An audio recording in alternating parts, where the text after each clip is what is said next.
I think when I originally decided to make these videos for myself, I think it's not just didn't start with YouTube. It definitely started with TikTok. Um, when I was in late elementary, early starting middle school, I started making TikToks because I was very introverted. And because I was introverted, I was really scared to be on camera. I was really scared to talk to people. And so I felt like, oh, if I just make these videos, it'll eventually help, and I wouldn't be as introverted. Which I definitely think they have helped.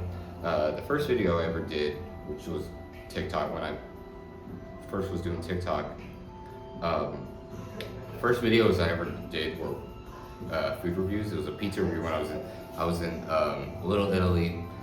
There was this pizza place called gosh, I don't even remember the name of the pizza place. It's a great pizza place in Little Italy, and it's between Soho and Little Italy, New York.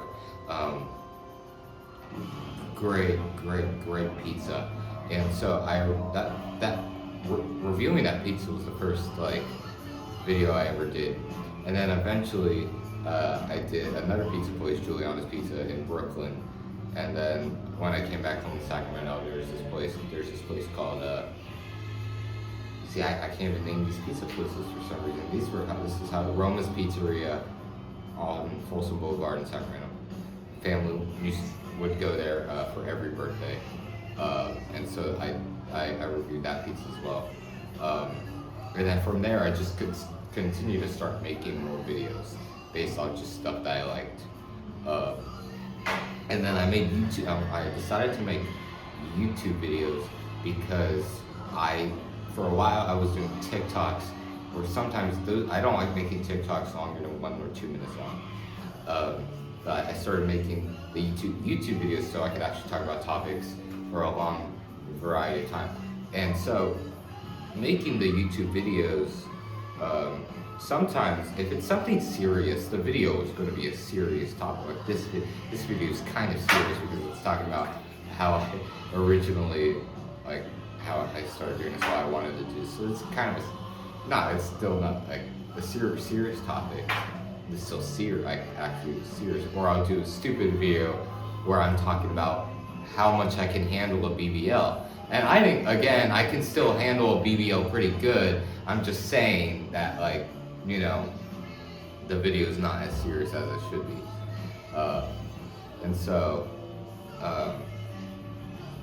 you know, I like to make videos that are like dumb at the same time, and they're still like interesting and they're still funny, right? So that's like the whole point of it. And so I like to do like sometimes I do kind of clip farm in the videos. And so, you know, because you gotta clip farm in a way if you want people to watch, because if there's a special clip of, you know, that's why I always post a clip, because people see that clip and it's like a hook. It gets their attention span, and so it's more likely for them to watch because they hear that specific part. And so,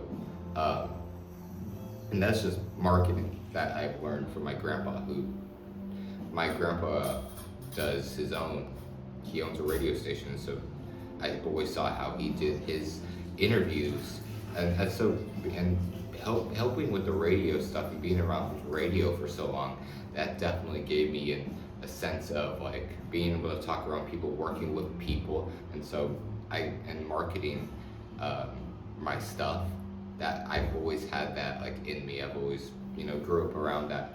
And so I just started, you know, making these videos because it felt like I wanted to show that I had a creative side, or not just a creative side, but in general, I want to leave something after, like, not after, I feel like if I say after I'm gone, that's like crazy, like I'm about to die tomorrow, like I'm gonna kill myself. But like I want to do something, and I want to like leave something where people get to see something I did. My ideas, my creativity comes to life in some sort of like So yeah, that's how I started making YouTube videos and TikToks. You know, I want to do it not just for people, I love when people like enjoy stuff I make and laugh at it and think it's funny, but I also do it for myself. So yeah, that's how I started making videos. So yeah, thanks.